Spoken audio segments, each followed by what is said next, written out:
इरफान आए हैं, इनको मैं ऐड करता हूँ। हाँ जी इरफान जी, बताएं क्या कहना चाहते हैं। हाँ, नमस्ते सर। हाँ जी सर नमस्ते। एक दो सवाल। हाँ बोलिए। सर आप कह रहे थे कि संस्कृत जो है पहले लैंग्वेज स्क्रिप्ट नहीं था, बाद में आया बोल के। हम्म। स्क्रिप्ट उसके लिपि बाद में आए तो भी वो क्या बोलती हैं, उसका क्रॉस क्वेश्चन हमें करे तो कि आपकी लैंग्वेज हम्म। संस्कृत स्क्रिप्ट जो है पहले नहीं थी, पाली थी, बाद में आई बोले तो। हाँ, स्क्रिप्ट बाद में आई थी लेकिन लैंग्वेज पहले से थी, ऐसा बोले तो हम कैसे जवाब दे सकते हैं सर? लैंग्वेज तो पहले से नहीं कभी से भी थी, बहुत पुरानी। हाँ सर। नहीं नहीं नहीं नहीं इरफान जी, एक बात समझिएगा पहले। हाँ सबसे पहले एक हाँ बात समझिएगा, भाषा बोली दोनों में अंतर होता है।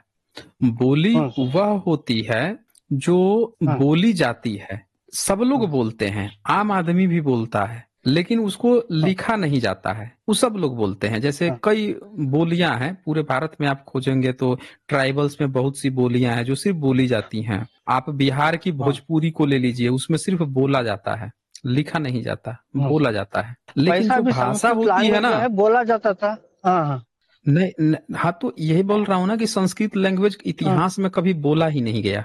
पूरे हाँ हाँ इतिहास हाँ में संस्कृत लैंग्वेज कभी बोला ही नहीं गया है। वो बोली के रूप हाँ में संस्कृत कभी डेवलप ही नहीं हुआ। ये तो सिर्फ हाँ एलिट वर्ग जो है, जो अपने को एलिट कह रहा है, उसने लिखित रूप हाँ में इस्तेमाल किया है, बोला तो कभी है ही नहीं। तो ये मामला ही खत्म हो हाँ जाता है जब कोई कहे कि पहले से मौखिक था, पहले से बोला जाता था, वहीं पे डिबंक हो गया। हाँ। अगर कोई सर ये बाद बात, में। जैसे जैसे एक एग्जाम्पल लीजिए, जैसे भोजपुरी है, हाँ भोजपुरी बोली जाती है, अभी तक नहीं लिखी हाँ गई है, अभी तक तो बोली जाती है ना। लेकिन हाँ जो सर। भोजपुरी जो भी लोग बोलते हैं, आज से अगर 500 साल बाद, हाँ 100 साल 200 साल बाद लिखने लगे भोजपुरी में, ठीक है, हाँ सब चीज हाँ भोजपुरी में लिखने लगे, लेकिन तब भी आज की डेट में जो भोजपुरी बोलते हैं वो लिखते हैं ना, किसी न किसी भाषा में तो लिखते हैं। लिखते हैं कि हाँ। नहीं लिखते हैं? लिखते हैं ना। आज तो नहीं। लेकिन हाँ एक एक और पैटर्न है यहाँ पे कि जो भोजपुरी हाँ बोलते हैं तो एक दो आदमी या वहां का सामंत वर्ग नहीं बोलता, बल्कि पूरी हाँ कॉमन लोग बोलते हैं। बोली हमेशा ही हाँ कॉमन लोगों के लिए होती है। हाँ आम आदमी जो होता है, जमीन से जुड़ा, जो कम से कम पढ़ा लिखा होता है, आप देखेंगे वो भोजपुरी बोलता है, और जो ज्यादा पढ़ लिख लेता है वो अंग्रेजी और हिंदी बोलता है। उल्टा होता है। आप हाँ अब यहाँ पे जो कह रहा है कि संस्कृत जो है पहले बोली के रूप में था, तो वो तो सबसे भयंकर बेवकूफ है वो। क्योंकि एक तरफ हाँ कह रहा है कि वो एलिट वर्ग के लिए था, अगर वो बोली के रूप में होता तो सबसे जो कम पढ़े लिखे लोग हैं, सबसे जो आम जनमानस के लोग हैं, उनके वो लोग उसको बोलते होते। क्योंकि बोली हमेशा आम जनमानस के लोग बोलते हैं, और जो एलिट क्लास होता है वो ऐसी कुछ लैंग्वेज बोलता है जो सारे आम जनमानस के लोग नहीं बोल पाते। हाँ समझ रहे हैं ना। हाँ। ठीक है सर। सर और एक सर, हाँ। अब हम्म। महाभारत में रामायण में बुद्ध का नाम आया तो बुद्ध के बाद लिखी गई कर का बोले तो उसका भी एक क्रॉस क्वेश्चन करते हैं कि बुद्ध नाम जो है, जो आप ही ने कहा था कि 18 बुद्ध थे, तो वो पहले का बुद्ध का नाम ऐसा भी बोल सकते हैं ना सर? ये नहीं बुद्ध तो का नहीं उनका नाम जो। होगा ना। देखें, हाँ हाँ बोल सकते हैं एक अलग बात है, हाँ बोल हाँ सकते हैं वो एक अलग बात है, लेकिन सवाल ये है कि हाँ ब्रह्मनिज्म में जो बुद्ध को वो मानता है, उनको अपना नौवा अवतार मानता है ना। हाँ हाँ बुद्ध को नौवा एक जगह थोड़े लिखा है, उसने बहुत सारी जगह पे लिखा है ना। अब हाँ ये जो है हाँ उसका गीता प्रेस गोरखपुर की किताब देखिए, ये तो हाँ ब्राह्मणों का प्रकाशन है, ब्राह्मणों की किताब है, हाँ ब्राह्मणों ने ही आज तक इस पर छापा है, बेचा है, पुरस्कार लिया है। ये आप ये देखिए, ये जो आपसे कह रहा है मौखिक रूप से, ये किताब फ्रंट पेज देखिए, ये श्रीमद् वाल्मीकि रामायण है, हाँ ठीक है। हाँ और इसका हाँ अयोध्या कांड का 109 सर्ग का 34 नंबर श्लोक है, ठीक है। अनुवादक कौन है इसका? हाँ ब्राह्मण है ना।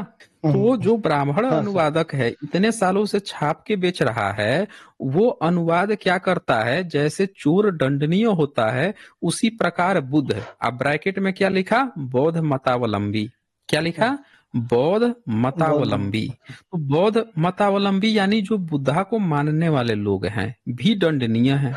आगे एक शब्द है तथागत। अब तथागत शब्द पूरे इतिहास में 28 बुद्ध जितने हैं उसमें तथागत सिर्फ बुद्ध को कहा गया है। शाक्यमुनि हाँ गौतम बुद्ध को ही कहा गया है तथागत, बाकी 27 बुद्धों हाँ को तथागत नहीं कहा गया है। वो कोड़ागमन बुद्ध हैं, शिखी बुद्ध हैं, विपश्यनो हैं, तड़हंकार हैं, कश्यप हैं, दीपांकर बुद्ध हैं, लेकिन तथागत बुद्ध शाक्य मुनि बुद्ध को कहा जाता है। तो वो चाह के भी इसको हटा नहीं सकता है, क्योंकि यहाँ सिर्फ बुद्ध नहीं, तथागत शब्द भी आया है। दिख रहा है आपको तथागत? हाँ सर, दिख रहा है ना? और तथागत के ब्रैकेट में इसने क्या लिख दिया? नास्तिक विशेष। ये जानबूझ के नास्तिक विशेष लिख रहा है। इसको पता है कि बुद्ध जो है, इनके साथ तथागत दोनों शब्द आ गया ना, बुद्ध तथागत। तो अब बुद्ध के अनुयायी तथागत और फिर यहाँ नास्तिक भी लिख रहा है, को इसी कोटि में समझना चाहिए। एक और बात आती है ना यहाँ पे, कि अगर ये पूर्व बुद्ध थे तो ब्राह्मणों को तो फिर भारत में बताना चाहिए था कि पूर्व बुद्ध कितने लोग थे। अपनी किताब में फिर जिक्र करता ना। और पूर्व बुद्ध थे तो वो दंडनीय कैसे थे, ये बताइए। पूर्व बुद्ध जो है वो दंड चोर कैसे थे, वो चोर की तरह दंड कैसे थे, फिर तथागत क्यों लिख दिया वो? तो वो पूरी दुनिया को बेवकूफ बना सकता है, लेकिन जो उसने लिख दिया है उसके अनुवादक खुद लिख रहे हैं बौद्ध मतावलंबी। आगे फिर लिख रहा है कि तथागत नास्तिक विशेष भी लिख दिया, और फिर लिख रहा है कि वेद विरोधी। ये बताइए, वेद विरोधी इसने खुद स्थापित किया ना वेद को, कि वेद 3000 साल पहले है। बुद्ध से पहले वेद इसने खुद स्थापित किया ना। इसने तो कभी नहीं कहा कि सिंधु घाटी से पहले वेद था। सिंधु घाटी का तो उसको पता भी नहीं था। उसने तो अपने वेद को स्थापित करने की कोशिश की बुद्धा से जस्ट पहले, 3500 साल पहले। यही किया ना उसने। सर सिंधु घाटी सभ्यता में बुद्ध का भी कोई प्रूफ नहीं मिला ना सर? उसमें बुद्धिस्ट के प्रमाण मिल। हाँ, सिंधु घाटी सभ्यता में इसको थोड़ा सा आपको ना तकनीकी रूप से समझना होगा। सिंधु घाटी सभ्यता में आपको जो प्रमाण मिलते हैं वो सारी चीजें बुद्धिज्म से मैच करती है। समझ रहे हैं ना? जैसे एग्जाम्पल के लिए स्वास्तिक, वहां पे स्वास्तिक मिला। और स्वास्तिक जो होता है, एक मिनट में दिखाता हूं आपको। स्वास्तिक को आप समझेंगे तो आपको काफी आइडिया लग जाएगा। ये बोलते हैं कि स्वास्तिक आर्यन का सिंबल है। हाँ, तो अभी मैं दिखाता हूँ ना, अभी सबको पता चल जाएगा ना किसका सिंबल है। ये देखिए, स्वास्तिक मिला वहां से। और पता है उसकी साइज कितनी थी? कुछ सेंटीमीटर, 2 से 3 सेंटीमीटर, छोटा सा सील मिला। ये स्वास्तिक है। ये मिला है सिंधु घाटी सभ्यता से। अब इसको अगर ये कहेंगे कि ये इनका है तो इनको सबूत देना पड़ेगा ना, कि आपको फिर स्वास्तिक का अगर ये आपका था तो इसके बाद से बुद्धा के समय में आप क्या इस्तेमाल कर रहे थे, सबूत दीजिए। क्योंकि इनके यहाँ तो शिल्प कला को गाली दी गई है, शिल्प कला है नहीं। ये देखिए स्वास्तिक मिला है, कितने सेंटीमीटर का है? 2 सेंटीमीटर का मुश्किल से होगा। ठीक है, 10 सेंटीमीटर देख लीजिए ना, 10 सेंटीमीटर में से इतना छोटा है, कितना सेंटीमीटर होगा? 1.5-2 सेंटीमीटर होगा। ये सिंधु घाटी सभ्यता से मिला। अब ये बुद्धा का स्तूप है। ये बुद्धा का स्तूप है, जहां लिखित रूप से मिला, खुदाई हुआ तो लोटे पे लिखित रूप से मिला कि ये बुद्धा का बोन्स है, उनके घर परिवार जो है उनका बोन्स है। उसी में से ये भी एक क्वाइन मिला। ये क्वाइन आपको दिख रहा है? हाँ, दिख रहा है। और इसमें यहाँ राइट साइड में आप ये देखिए, बिल्कुल राइट साइड में ये दिख रहा है आपको, राइट साइड में रेड वाला, इसको ध्यान से, हाँ ये ध्यान से देखेंगे, ये स्वास्तिक बना हुआ है इस पे। ये जो है स्वास्तिक बना हुआ है। और बुद्धा के बोन्स के साथ उस समय स्वास्तिक मिल रहा है। अब बताइए कि जिस तरह से ये नीचे भी लिखा हुआ है, in the Buddhist tradition swastika is referred as the seal of Buddha, Buddha heart. तो बुद्धिस्ट शिल्प कला में सिंधु घाटी में मिला, फिर बुद्धिस्ट में भी मिला स्वास्तिक। ब्रह्मनिज्म बताए मुझे कि सिंधु घाटी के बाद से बुद्धा के बीच में उसका स्वास्तिक कहाँ पे था, जिससे पता चले कि बुद्धा से पहले उसका स्वास्तिक था। सबूत देना पड़ेगा ना, उससे पहले उसको। अच्छा, सिंधु घाटी से बुद्धा के बोन्स में जहां सीधे लिखित रूप से मिला कि ये उनके घर परिवार के सुकृति, उनके भाई बहन जो है अस्थियां समर्पित करते हैं। अब ये देखिए, जापान में भी बुद्धा की मूर्ति बनती है, छाती पे स्वास्तिक बनाया जाता है। बुद्धिस्ट में अब ये देखिए बुद्ध पद है। ये 1st सेंचुरी BC, ईसा से भी 100 साल पहले, आज से 2100 साढ़े 2100 साल पहले बुद्धा के पद, पैरों के निशान मिले और इस पे भी स्वास्तिक बना हुआ है। इसको अच्छे से दिखाता हूँ, यहाँ नहीं दिख रहा है तो ये देखिए, ये देखिए स्वास्तिक बना हुआ है। और ऊपर ऐसे जो ओम की तरह दिख रहा है, ये बुद्धा के त्रिशरण भी है। ऊपर भी यहाँ स्वास्तिक दोनों तरफ, नीचे भी स्वास्तिक बना है। ये बुद्धा के पद है। तो स्वास्तिक जो है बुद्धा के बोन्स के साथ मिल रहा, उनके पैरों के निर्माण में मिल रहा। शिल्प कला बुद्धिज्म की है, ब्राह्मणिज्म शिल्प कला बनाता नहीं है। तो वो सिंधु घाटी में था कैसे, और जो चीजें सिंधु घाटी सभ्यता में मिल रही, देखें ये स्वास्तिक फिर से मिला, ये सतवाहना कॉइन, बुद्धिस्ट राजा था उसके कॉइन पे फिर स्वास्तिक मिल रहा है, बुद्धिस्ट राजा इस्तेमाल कर रहे हैं, ये देखिए ये सब बुद्धिस्ट राजा हैं, और ये ईसा से पहले ईसा से बाद ये सब स्वास्तिक इस्तेमाल कर रहे हैं बुद्धिस्ट राजा। ये देखिए यहाँ तो चैत्य भी बना हुआ है और स्वास्तिक भी बना हुआ है, राइट साइड में जबरदस्त एविडेंस है बुद्धिस्ट, सर। यहाँ पे चैत्य भी बना है और वो स्वास्तिक भी बना है, हिरन भी बना है, और ऊपर देखिए त्रिशरण का त्रिशरण भी बना हुआ है, जिसको ये ओम आजकल बना दिए हैं लोग, बुद्धा का त्रिशरण ये भी बना है। अब इससे बेहतर आपको ये 1st सेंचुरी बीसी का है। अब इससे क्या मिलेगा, नीचे लिखा भी है Kuninda and ancient central Himalayan kingdom 1st century BC silver coin, reverse stupa लिखा हुआ है कि रिवर्स में stupa surmounted by the Buddhist symbols triratna surrounded by swastika, तीनों चीजें है बताइए इसमें। और तो और खरोष्टी लिपि में, खरोष्टी स्क्रिप्ट में लिखा हुआ भी है, बुद्धिस्ट लोग इस्तेमाल करते थे। अब इससे बेहतर एविडेंस क्या मिलेगा, ब्राह्मण दिखाए भाई कि बुद्धा के बोन्स ये बुद्धिस्ट किंगडम में, हाँ इससे पुराना इनके पास हो तो जबरदस्त एविडेंस। ये हाँ हमें ये चीज समझना पड़ेगा कि सिंधु घाटी सभ्यता जो थी ना, वही सभ्यता को बुद्धिस्ट लोग आगे कैरी फॉरवर्ड कर रहे थे, समझ रहे ना, बुद्धिस्ट लोग उसी को कैरी फॉरवर्ड कर रहे थे। इनके ब्राह्मणिज्म में तो शिल्प कला यानी कि कोई भी चीज जो बनाई जाए उसको इन्होंने गाली दिया है ही नहीं इनके यहाँ, उसको सीधे सीधे गाली दिया, नरक बोला है कि जो ये करेगा वो नरक में जाएगा। वो मैं उनको दिखा भी रहा था शिल्प कला का, मैं फिर से एक बार यहाँ भी दिखा देता हूँ कि नरक की बात करते हैं जो शिल्प कला बनाएगा। हाँ ये 64 था चैप्टर 3 का, ये मैं दिखा देता हूँ यहाँ पे, वो भी सब लोग देख लें कि उनके यहाँ शिल्प कला नहीं थी, उस स्वास्तिक कहाँ से बनाएगा भाई, जो गाली देता रहा जिंदगी भर, उस शिल्प कला कैसे बनाएगा। ये देखिए मनुस्मृति का चैप्टर 3 का 64 नंबर श्लोक, यहाँ लिखता है शिल्प कारीगरी, नीचे लिखा है केवल शूद्र स्त्री से संतानोत्पत्ति, गाय बैल घोड़े और गाड़ी के व्यापार, खेती करना, राजसेवा, ये जो भी ये काम करता है, नीचे लिखा है उसके कुल शीघ्र ही नष्ट हो जाते हैं। 64 और 65 दोनों मिला के समझना पड़ेगा। तो जिसके यहाँ शिल्प कला था ही नहीं, उस सिंधु घाटी सभ्यता में स्वास्तिक से क्या मतलब है उसको। अब बुद्धिस्ट के सारी चीजों में स्वास्तिक कैसे मिल रही है। पिपराहवा इंस्क्रिप्शन आप पढ़िएगा, पिपराहवा इंस्क्रिप्शन जो लोटा मिला है ना, जिस पर लिखा हुआ है कि बुद्धा का बोन्स है, तो उस टोटल 5 कास्केट के लोटे मिले थे, उसी में उस स्वास्तिक भी मिला, समझ रहे हैं। तो ये सबूत है कि बुद्धिस्ट के साथ चीज थे। हाँ बोलिए सर। अब इतना यहाँ का हिंदुस्तान का भारत का पहला धर्म था, बाद में इतना राजा महाराजा लोग सभी अशोका वो सब इसको फॉलो करते थे, तो इतना बेहतरीन अच्छे इसके पॉइंट्स थे बौद्ध धर्म के।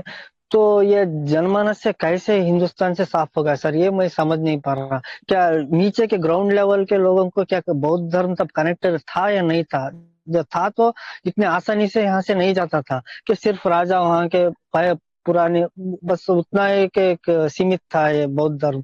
अगर सारे जमीन सामान्य लोग पूरे इरफान, मैं समझ गया आपका क्वेश्चन। इरफान जी एक बात बताइए, मान लीजिए कि आपके जितने भी इस्लामिक स्कॉलर हैं, जितने मुस्लिम स्कॉलर हैं, जितने मौलाना हैं, आपके जितने मस्जिद हैं उसको खत्म कर दिया जाए, जितने मौलाना हैं उनको मार और के सब खत्म कर दिया जाए, और जो आम जन की जो आदमी है, बिल्कुल आम जन मानस, जिसको इस्लाम के बारे में नहीं पता है, बस उसको ही पता है कि फ्राइडे को जाके या नमाज पढ़ के चले आना, उतना जानता है, कोई पर्व त्योहार है उसको मना लेता है। तो अगर ये चीज 1000 साल तक आगे बढ़े और कोई विदेशी दूसरा कोई आके उन पर कब्जा कर ले, सारी चीजें चलने लगे, तो ये धीरे धीरे भूल जाएंगे ना।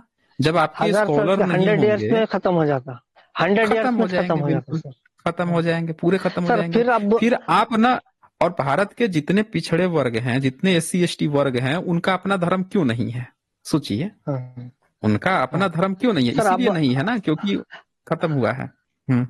अब आगे क्या प्लान है सर, जो बुद्ध को और एक बार हिंदुस्तान में ऊंचाई तक लाना बोले तो क्या प्लान है सर। देखें, भारत में बुद्ध धर्म अगर नहीं आया ना, तो भारत जो है वो खत्म हो जाएगा। फिर भारत के लोग जो हैं उनको अगर आगे हमें ग्लोबली अगर फाइट करना है, आगे निकलना है, तो हमें अपने पुरखों की असली विरासत पे काम करना होगा। उसको सहेजना होगा, उस पे आगे बढ़ना होगा। विदेश में हम लोगों की इज्जत, भारत के लोगों की इज्जत बुद्ध के कारण है। किसी राम कृष्ण किसी देवी देवता के कारण इज्जत नहीं मिलती। हमने तो आज तक नहीं देखा कि जो भारत में राम कृष्ण की बातें करते हो विदेश में जाके राम कृष्ण की बातें करते हो। हमने तो देखा वहां जाके वो बुद्ध की बातें करते हैं, क्योंकि सबको पता है, सब लोगों को पता है कि भारत की इज्जत बुद्ध के कारण है। जितने ट्रेवलर्स हैं उन्होंने बुद्ध का ही बखान किया। सारे आर्कियोलॉजी बुद्धिस्ट के मिल रहे हैं, कुछ है ही नहीं इन लोगों का। तो भारत की इज्जत जिस चीज से है, उसी इज्जत को ही अगर हम कहा जाता है कि आपको जिस सीढ़ी से आप चढ़ रहे हैं ऊपर, और उसी सीढ़ी को काट दीजिएगा। आप तो ऊपर चढ़ गए, बाकी लोग थोड़े चढ़ पाएंगे, नहीं चढ़ पाएंगे ना, तो फिर पीछे रह जाएंगे, हम छूट जाएंगे ना। फिर भारत फिर नहीं पड़ेगा ना। जिस चीज के कारण इज्जत मिल रही है उसी को आप काट देंगे तो खत्म हो जाएंगे, फिर कुछ नहीं बचेगा। भारत की परंपरा ही नहीं बचेगी। भारत की सारी परंपरा ही, भारत के सारे पर्व त्योहार बुद्धिस्ट कैलेंडर से मनाए जा रहे हैं। आप मुस्लिम लोगों का सारा जी सर। पर्व त्योहार हिजरी से मनाया जाता है, मुस्लिम कैलेंडर से। तो भारत के सारे कैलेंडर अगर बुद्धिस्ट कैलेंडर से मनाए जा रहे हैं, इसका मतलब कि भारत के सारे पर्व त्योहार भी बुद्धिस्ट के ही हैं। इन्होंने बस हाँ उसका सर। ब्राह्मणीकरण किया है। ये चीज है यहाँ पे। ठीक है इरफान जी, ओके। मैं बोल रहा हूँ सर, बुद्ध को एक बार आगे लाने के लिए हमें बड़ा प्लान बनाना चाहिए। हिंदुस्तान में उसका नाम रहना चाहिए, क्योंकि वो हिंदुस्तान का पहले से था। हिंदुस्तान नहीं, वो भारत। आज भी भारत। भारत। वहाँ भारत, हम्म। वो हमारे पूर्वज थे। तो आज नाम जो कम हुआ, उसको पहले की ऊंचाई तक लाने के लिए एक बड़ा प्लान करना है, उसके मेहनत करना है, मेरी आशा है सर। सबसे मैं कहता हूँ, इवन मैं सिर्फ मुस्लिम ही हम्म। नहीं, मैं तो ईसाई, सिख, हाँ जैन, बौद्ध, जो अपने को हिंदूवादी बन रहे हैं, उनको भी सबसे कहता हूँ, ये हम सब की मिली जुली संस्कृति हमारे पुरखों की है। सब अपना अपना आज से 500 700 1000 साल पहले इतिहास उठाकर देख लीजिए, सबके पिताजी बुद्धिस्ट ही मिलेंगे, सबके पुरखे वही हाँ मिलेंगे। सर। तो जब वो हमारे पुरखे थे, कभी बीच में जिसने चाहे जैसे धर्म परिवर्तन कर लिया, तो हमारी जिम्मेवारी है ना। पुरखे थोड़े चले गए, हमने ना धर्म परिवर्तन कर लिया, या हाँ जिसने भी कर लिया, या हमको हिंदू बना दिया गया, आपको मुस्लिम बना दिया गया, जैसे जिसको कर दिया गया। लेकिन पुरखे थोड़े बदले हैं, पुरखे वही हैं। हम लोग बदल गए, पुरखे हाँ वही हैं। तो सबको मैं आह्वान करता हूं कि हमारी भारत की सभ्यता संस्कृति को फिर से संजोने, संवारने, उसको उठाने, क्योंकि इससे ना मोरल वैल्यूज बढ़ेगी, एथिक्स बढ़ेगी ना लोगों के अंदर, हिंसा कम हो जाएगी, लोग एक दूसरे को समझने लगेंगे, एक दूसरे का रिस्पेक्ट करने लगेंगे, दंगे फसाद खत्म हो जाएंगे। इतने सारे फायदे हैं, हाँ। फिर भी पता नहीं क्यों लोग जो है सोए हुए हैं। तो ये चीजें हैं। ठीक है वो इरफान जी, देखिए सर, वो ओके। लोग। हाँ sir, okay sir. Okay. Okay.